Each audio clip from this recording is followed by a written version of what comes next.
Hello everyone, welcome back to Guide to Everything. In today's video, I'm going to show you on how you can use or buy Robux with Google Play Balance.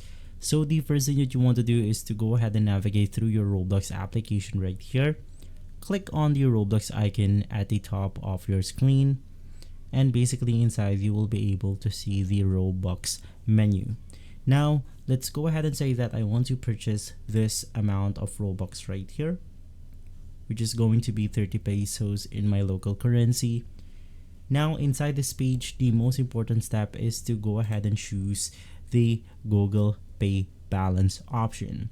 Go ahead and click on the payment method right here.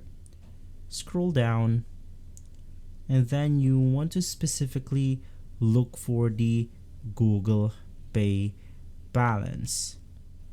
Unfortunately, it is not available on my country right here, but in your case, you then want to simply choose the Google Pay Balance, and then you should be good to go. Now in my country, I don't have such things as Google Pay Balance, so it will not show up right here. But once again, you then want to click on that specific option, and there you have it. If this video has been helpful, leave a like, subscribe, and follow Guide to Everything for more videos like this. Thanks for watching.